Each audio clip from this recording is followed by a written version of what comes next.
Hari ini saya rindu menyampaikan satu tema, yaitu yang saya beri judul yaitu adalah jangan pernah padam ya. Ketika murid-murid Tuhan Yesus berkumpul di loteng Yerusalem setelah Tuhan Yesus naik ke surga, itu kan Tuhan Yesus kasih pesan ke murid-muridnya supaya mereka ini menantikan janji Bapa, dan mereka berkumpul di loteng Yerusalem. Mereka menanti-nantikan janji Tuhan dan mereka mengalami janji Tuhan. Mereka mengalami kepenuhan Roh Kudus sehingga kehidupan mereka mengalami perubahan yang radikal. Saya percaya saat kita mengalami lawatan Roh Kudus, ketika Roh Kudus memenuhi setiap kehidupan kita, kita pun akan mengalami apa yang dialami oleh para murid-murid Tuhan Yesus di 2000 tahun yang lalu. Ketika Roh Kudus memenuhi setiap kehidupan kita, seperti apa yang disampaikan oleh Bapak Gembala ya di minggu pertama dan minggu kedua kemarin, kita akan mengalami kehidupan ya kan, dari kematian dirubah menjadi kehidupan, mengalami kelimpahan berkat yang daripada Tuhan, menghasilkan buah-buah roh. Roh Kudus mengalir di dalam kehidupan kita sehingga kita mengalami pemulihan. Pemulihan itu terjadi di dalam kehidupan kita, dan Roh Kudus itu yang membersihkan dan memurnikan kehidupan kita. Roh Kudus juga mengurapi setiap kita. Saya percaya ya, kita semua kemarin mengalami ketika kita ini bersama-sama berkumpul ya, mungkin enggak 10 hari genap, tetapi kita ikut ambil beberapa hari ya kan, untuk kita ini boleh ada di dalam doa bersama-sama. Saya percaya kita pun mengalami ya, kita mengalami lawatan Tuhan yang dahsyat ini ya. Ketika saya merenungkan hal ini, saya tuh bisa ngerasain bahwa Tuhan tuh baik banget ya buat setiap kita. Dia tuh adalah Bapa yang baik. Dia tuh mengirim Roh Kudus bagi setiap kita. Kita tahu ya bahwa kita ini tidak bisa hidup sendiri ya, makanya Tuhan tuh memberikan penolong dalam kehidupan kita, yaitu adalah Roh Kudus. Roh kebenaran yang memimpin kita di dalam kebenaran. Dia yang terus menuntun setiap kehidupan kita untuk melakukan perjalanan iman bersama dengan Tuhan, sehingga kita menjadi orang-orang yang lebih dari pemenang. Kita telah menerima, tetapi ada bagian yang harus kita lakukan, yaitu kita harus menjaga agar api Roh Kudus itu tetap terus menyala di dalam kehidupan kita. Jangan sampai momen kemarin ya, beberapa hari kita nih mengalami lawatan Roh Kudus yang dahsyat, itu hanya sebagai momen euforia sesaat ya. Wah ya, kemarin kan momen Pentakosta, momen doa pencurahan, wajar gitu ya, seperti itu. Tetapi biarlah roh yang menyala-nyala itu boleh tetap terus ada di dalam kehidupan kita. Kita boleh tetap terus memiliki roh yang menyala-nyala. Apapun keadaan, tantangan yang kita hadapi, biarlah roh kita tetap menyala-nyala. Jangan itu hanya sebagai momen sesaat saja ya Bapak Ibu Saudara ya. Tuhan rindu agar setiap kita terus menyala-nyala sampai Tuhan itu datang menjemput setiap kita. Kalau kita lihat keadaan dunia hari-hari ini ya, kemarin saya baca berita, lihat berita di televisi, ada perang ya kan, ada perang di Israel dan Iran ya, Iran apa Irak ya? Iran ya. Ya, ada perang. Perangnya kok lama-lama kok tambah ngeri ya, saya lihat gitu ya. Berita-berita yang lain, kondisi perekonomian, kita lihat di sosial media juga ada banyak penyesatan juga. Dunia itu sedang ada di dalam kondisi yang sangat kritis. Banyak mungkin orang tuh ketakutan, khawatir ya, mereka kehilangan arah. Makanya kita harus perlu ya senantiasa penuh dengan Roh Kudus, karena Roh Kudus itu akan terus menuntun setiap kita. Ketika roh itu menyala di dalam kehidupan kita, itu akan menerangi langkah kehidupan kita ya, agar kita sendiri yang pertama kita tidak kehilangan arah ya, kita bisa tetap berjalan bersama dengan Tuhan, bahkan kita akan berlari, bahkan kita bisa menjadi saksi ya kan. Kalau Roh Kudus itu penuh atas setiap kehidupan kita ini boleh menjadi saksi, kehidupan kita boleh dirasakan oleh orang-orang yang ada di sekitar kita di dalam dunia yang semakin gelap hari-hari ini Nah, kita akan baca ayatnya di dalam Imamat 6 ayat 9, 12 dan 13. Tulisannya kekecilan enggak itu ya? Cukuplah ya. Saya bacain ya. Imamat 6 ayat 9, 12 dan 13. Perintahkanlah kepada Harun dan anak-anaknya. Inilah hukum tentang korban bakaran. Korban bakaran itu haruslah tinggal di atas perapian, di atas mezbah semalam-malaman sampai pagi. Dan api mezbah haruslah dipelihara menyala di atasnya. Api yang di atas mezbah itu harus dijaga supaya terus menyala, jangan dibiarkan padam. Tiap-tiap pagi imam harus menaruh kayu di atas mezbah, mengatur korban bakaran di atasnya dan membakar segala lemak korban keselamatan di sana. Harus dijaga supaya api tetap menyala di atas mezbah, jangan dibiarkan padam. Minggu lalu kami anak-anak youth di Wonosobo, kita berkumpul di salah satu rumah youth ya yang ada di Wonosobo ya, di rumahnya Deborah ya. Ya Otniel ya. Kita sama-sama memasak di sana. Kita sama-sama memasak dan memasaknya ini spesial. Yang spesial ya yaitu adalah kita tidak memasak menggunakan kompor gas. Tetapi kita menggunakan tungku ya. Saya jadi ingat dulu papa saya tuh jualan roti, bikinin roti, punya tungku yang besar di rumah. Jadi kalau mau masukin api itu, mau bikin api itu harus nyiapin kayu-kayu bakaran tuh banyak. Nah, kemarin kita masaknya pakai tungku. Kalau umumnya kan pakai kompor. Katanya sih kalau masak pakai tungku tuh rasanya lebih enak. Bener apa enggak ya? Bener ya. Kalau saya sih lebih ya dibilang enak tapi memang tidak praktis ya. Dibilang enak tetapi tidak praktis. Tetapi ya memang hasilnya memang enak. Karena yang masak pintar masak ya Nial ya. Saya liatin gitu kan yang bikin api unggunnya tuh Pak Nelson ya, bener ya. Yang pertama-tama bikin tuh Pak Nelson, kemudian dinyalakan. Ya namanya juga tungku, apinya itu lama-lama bisa habis gitu. Kalau gas kan ganti gas gampang gitu kan. Kalau apinya habis ganti gas. Tapi kalau tungku ini harus ambil lagi kayu bakarannya, ranting-ranting yang kering itu diambil, dimasukin ke perapian supaya apinya itu enggak gampang mati sampai masakannya itu menjadi masak. Nah itu ya, itu gambaran sebuah api yang dijaga supaya tetap terus menyala. Ditiup, kadang perlu ditiup supaya apinya tambah gede. Ditiup supaya apinya panas itu. Jadi biar masakannya juga cepat matang. Untuk api itu bisa tetap menyala, ada beberapa elemen ya. Ya jelas itu oksigen ya. Oksigen, ada bahan bakar. Api itu sendiri, ada kayu. Ya, kita harus tetap jaga supaya api itu tetap menyala. Agar api dapat menyala di dalam kehidupan kita juga kita perlu ya untuk menjaganya ya. Dibutuhkan Tuhan ya jelas ya, Tuhan dan juga firman Tuhan dan juga bakaran ya yang dibakar. Sesuatu yang dapat dibakar untuk agar api kita ini dapat menyala. Jangan ada dari satu unsur itu yang terlewat, tetapi jangan sampai hilang ya, semuanya harus lengkap supaya api itu tetap menyala. Nah, hari ini saya mengajak setiap kita untuk kita ini melihat bagaimana agar api Roh Kudus itu terus menyala di dalam kehidupan kita. Next. Yang pertama di dalam Imamat 6 ayat 12 dikatakan bahwa api yang di atas mezbah itu harus dijaga supaya terus menyala, jangan dibiarkan padam. Tiap-tiap pagi imam harus menaruh kayu di atas mezbah, mengatur korban bakaran di atasnya, dan membakar segala lemak korban keselamatan di sana.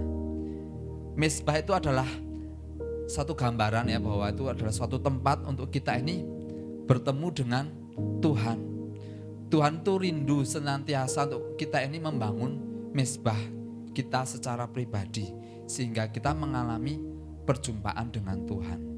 Kehidupan kita ini seperti pohon ya, kita ini ranting, kita tidak bisa hidup tanpa kita ini senantiasa terhubung dengan pokoknya ya. Kita harus senantiasa terhubung dengan Tuhan, kita ini harus senantiasa melekat dengan Tuhan. Ranting tidak bisa hidup kalau tidak melekat kepada pokok dari tanaman itu sendiri. Demikian pula kita ya, kita tidak bisa hidup kalau kita ini tidak memiliki hubungan dengan Tuhan, kita tidak terhubung dengan Tuhan. Dalam Imamat 6 ayat 12 dikatakan ada kata di situ, yaitu adalah tiap-tiap pagi imam harus menaruh kayu di atas mezbah.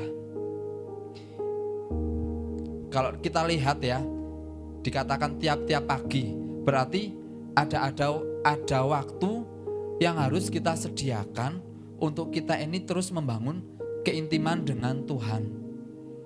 Ada waktu-waktu kita secara pribadi di rumah ya, kita bangun tidur, kita berdoa, kita membaca firman. Itu adalah waktu-waktu untuk kita ini terhubung dengan Tuhan, untuk kita ini membaca firman, kita mengerti kebenaran firman Tuhan itu yang secara pribadi. Ada persekutuan juga bersama dengan saudara-saudara seiman. Secara korporat itu penting ya kan. Kadang kan kita loyo gitu kan dalam menjalani kehidupan, itu kadang kita lemah. Perlu kita ini memiliki satu komunitas untuk kita ini boleh tetap menyala api kita secara korporat, agar roh kita ini juga terus menyala lebih besar lagi. Secara korporat tuh contohnya yaitu adalah di dalam ibadah raya di tempat ini seperti ini. Kemudian kul ya. Terus ada lagi menara doa. Ketika kita ini bersekutu ya kan di dalam kul, kita dengerin kesaksian saudara-saudara seiman kita, maka kita dapat dikuatkan dan dibangkitkan kembali roh kita. Saya tuh ingat ya, pernah waktu itu saya tuh melayani kul di Wonosobo, itu kul eklesia. Memang lokasinya tuh kalau di Wonosobo tuh jauh ya. Kalau di sini mungkin deket 20 menit, 25 menit itu jarak yang dekat kalau di Semarang. Tetapi kalau di Wonosobo itu cukup jauh ya, karena jalannya juga gelap, belum lagi kalau hujan gitu. Tetapi ketika sampai di sana, rasa capeknya itu hilang, karena di sana saya dengerin kesaksian dari saudara-saudara seiman, dari anggota-anggota kul, bagaimana mereka mengalami pertolongan Tuhan, bagaimana mereka ini mengalami perjumpaan dengan Tuhan, bagaimana kehidupan mereka ini berjalan bersama dengan Tuhan. Jadi roh saya itu yang tadinya perjalanan capek gitu, sampai sana tidak capek lagi gitu kan, karena dengar kesaksian dari saudara-saudara seiman, dari anggota kul yang ada di sana. Maka roh saya dibangkitkan kembali ketika saya nih sampai di sana. Itu contoh ya, kalau kita ini bersekutu di dalam bersama dengan saudara-saudara seiman. Gereja kita juga menyediakan sarana, yaitu adalah morning call melalui Zoom ya. Mungkin kita bekerja ya kan, kita mungkin capek gitu ya, harus siap-siap. Tetapi setidaknya satu minggu tuh ambillah waktu minimal ya sekali lah, untuk kita ini boleh bersekutu bersama dengan saudara-saudara seiman kita. Kita boleh terhubung dengan saudara-saudara seiman kita, baik yang ada di Wonosobo maupun di tempat ini. Saya menghimbau untuk setiap kita ini tetap memiliki waktu untuk kita ini, tetap ambil waktu untuk kita ini ada di dalam morning call. Mungkin kalau di hari Sabtu mungkin libur ya, kalau di kota Semarang ya, di kota kalau di Wonosobo itu kan kebanyakan orang bekerja ya. Kalau bekerja sendiri buka toko misalnya gitu. Tetapi kalau di sini mungkin bekerja, mungkin Sabtu libur. Nah itu kita ambil waktu ya. Kita ambil waktu untuk kita ini boleh ada bersama-sama dengan saudara seiman kita meskipun secara online. Tetapi saya percaya ketika kita ini terhubung meskipun kita secara online, roh kita ini akan dibangkitkan kembali di situ ya. Kita tidak menjalani hidup itu sendiri, tetapi kita lihat ada teman-teman kita, ada saudara-saudara seiman kita bersama-sama, mereka pun menghadapi perjuangan ya, dan Saya percaya kita akan dapatkan kekuatan yang baru, roh kita dibangkitkan, roh kita dikuatkan, iman kita boleh dibangkitkan kembali ya. Saat kita terus bersekutu dengan Tuhan ya, baik secara pribadi maupun secara korporat, kita akan menerima kekuatan yang baru yang tadi saya sampaikan ya. Kita dapat pengurapan yang baru ya. Karena kita tidak bisa ya Bapak Ibu Saudara ya, kita tuh jalan sendiri tanpa pertolongan daripada Roh Kudus. Tanpa roh kita ini menyala-nyala tuh kita tidak bisa. Tantangan tuh tambah hari tuh ada banyak tantangan yang harus kita hadapi. Makanya kita butuh bahan bakar yang banyak, butuh agar roh kita ini terus tetap menyala. Imamat 6 ayat 13 next. Dikatakan bahwa harus dijaga supaya api tetap menyala di atas mezbah. Janganlah dibiarkan padam. Di sini dikatakan harus dijaga. Ya, berarti Tuhan tuh mau untuk kita ini lakukan tuh secara terus menerus ya. Menjaga tuh terus menerus. Menjaga tuh bukan cuma sekali saja, kemudian sebulan tidak dijaga, tidak bisa ya. Harus dijaga terus secara terus menerus. Berarti harus dilakukan secara konsisten agar api kita ini tetap menyala. Kita butuh komitmen untuk kita ini melakukan hal ini Bapak Ibu. Untuk menjaga itu dibutuhkan komitmen agar api kita ini tetap menyala. Kadang mungkin ketika kita ini berangkat gitu mungkin hujan gitu ya. Atau mungkin kadang perjalanan jauh kita mungkin capek ya. Ya itu memang hal yang akan kita hadapi ya. Ketika kita ini akan bersekutu bersama-sama dengan saudara-saudara seiman. Tetapi percayalah ketika kita ini sampai, ketika kita ini bertemu dengan saudara-saudara seiman tadi yang saya saksikan gitu ya, kita akan dibangkitkan Bapak Ibu Saudara ya. Rasa capek kita, rasa lelah kita itu akan hilang karena kita ini bertemu dengan saudara-saudara seiman. Kita dibangkitkan kembali. Jadi marilah kita lakukan itu dengan komitmen kita, dengan konsisten. Kita harus bangun ini ya Bapak Ibu Saudara ya. Jangan gampang-gampang untuk kita ini meninggalkan waktu-waktu persekutuan kita bersama dengan saudara-saudara seiman kita ya. Walaupun itu kadang kita menghadapi hujan, capek, lelah, atau mungkin kadang kita menghadapi persoalan ya. Waktunya untuk kalau kita lagi menghadapi persoalan ya, waktunya kita nih bersekutu dengan teman-teman kita. Kita akan dibangkitkan kembali. Ambil bagian ya untuk kita ini boleh tetap terus terhubung dengan saudara-saudara seiman. Rencana besok Sabtu kita akan ngadain kul ya. Saya berdoa, saya berharap setiap kita semua bisa hadir semuanya untuk kita ini boleh bersama-sama terima kekuatan yang baru. Roh kita boleh dibangkitkan kembali. Biarlah roh kita ini tetap menyala-nyala. Meskipun jumlah kita belum banyak, tetapi biarlah roh kita ini terus menyala-nyala. Karena kalau roh kita ini menyala-nyala itu akan membawa banyak jiwa juga untuk datang kepada Tuhan melalui kehidupan kita. Itu yang pertama ya, yaitu adalah mari kita ini membangun mezbah. Yang kedua yaitu adalah ada korban yang harus dipersembahkan. Dalam Imamat 6 ayat 12 dikatakan, api yang di atas mezbah itu harus dijaga supaya terus menyala, jangan dibiarkan padam. Tiap-tiap pagi imam harus menaruh kayu di atas mezbah, mengatur korban bakaran di atasnya dan membakar segala lemak korban keselamatan di sana. Jadi ada sesuatu yang harus dibakar ya. Ada sesuatu yang harus dibakar agar api itu terus menyala. Kita harus bawa korban kita kepada Tuhan. Korban itu mungkin ya berbicara mungkin tentang waktu kita ya kan. Mungkin rasa lelah kita yang tadi saya sampaikan itu juga ya. Dan ada banyak hal yang bisa kita bakar ya. Supaya api itu boleh tetap terus menyala di dalam kehidupan kita. Saya percaya rasa lelah semuanya itu akan hilang ya. Ketika kita ini bersekutu bersama-sama dengan saudara-saudara seiman. Rasa malas kita harus kita bakar juga. Kalau mungkin agak sumung sedikit ya, kita tetap jalan terus ya. Ya. Apalagi yang harus kita bakar? Yang dibakar yaitu adalah dosa-dosa kita ya. Dosa-dosa kita harus kita bakar. Seiring perjalannya waktu kita bersama dengan Tuhan, Tuhan tuh pasti terus menerangi hati kita, menunjukkan ya apa yang harus kita nih bakar. Hal-hal apa yang tidak berkenan di hadapan Tuhan harus kita bakar. Makanya kadang Tuhan tuh izinin proses buat setiap kita. Tujuannya apa? Untuk membakar hal-hal mungkin yang tidak berkenan di hadapan Tuhan. Proses itu adalah sesuatu hal yang Tuhan izinkan terjadi untuk membawa kita ini lebih naik lagi bersama dengan Tuhan.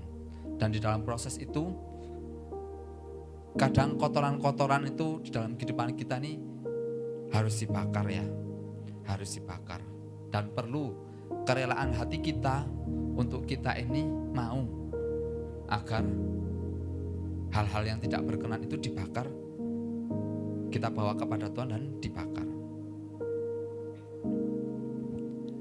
Ada beberapa hal ya di sini ya. Kita harus mewaspadai karena api itu bisa padam. Kita sudah menyala-nyala, tetapi kadang kita harus mewaspadai karena api itu bisa padam ya. Di dalam Amsal 4 ayat 23 dikatakan, jagalah hatimu dengan segala kewaspadaan karena dari situlah terpancar kehidupan. Iblis itu selalu ngincer, yaitu adalah hati kita. Kenapa? Karena kalau hati kita ini kena, maka roh kita bisa padam, ditembak dengan kekecewaan, ditembak dengan sakit hati.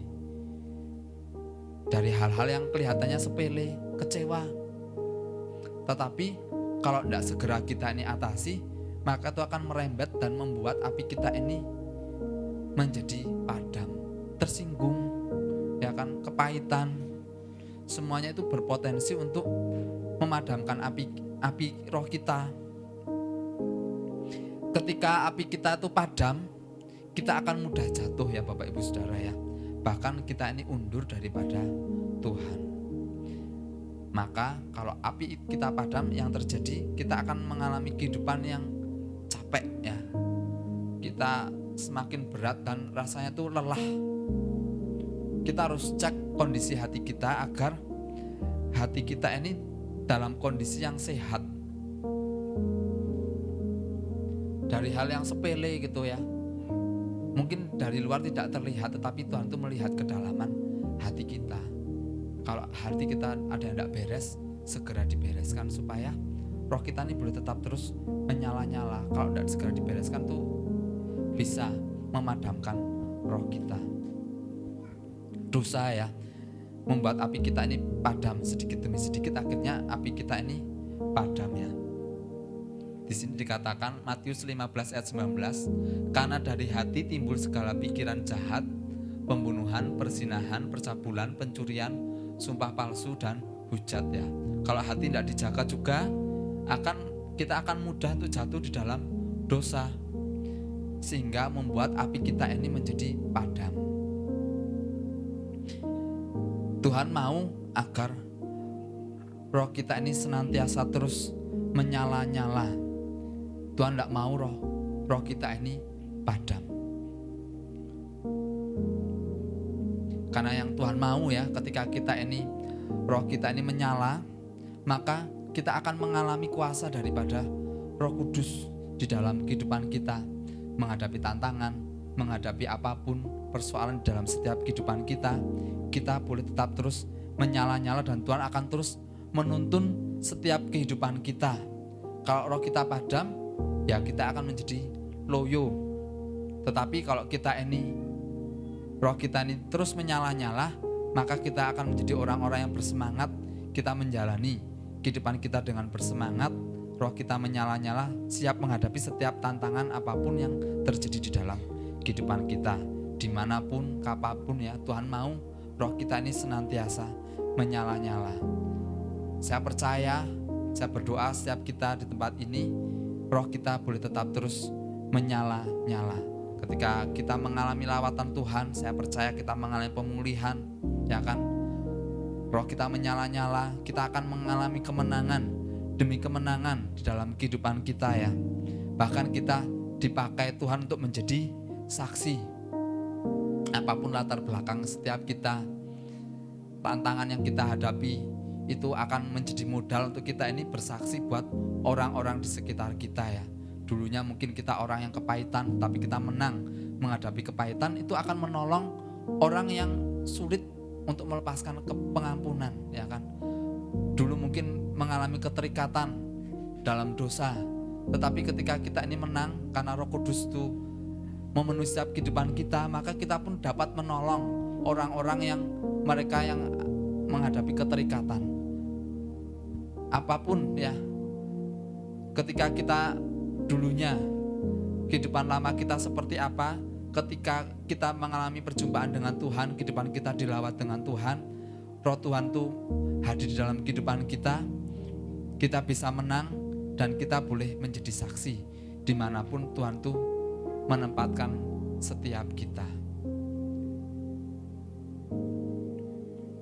Itu yang Tuhan mau ya, untuk roh kita ini senantiasa menyala-nyala.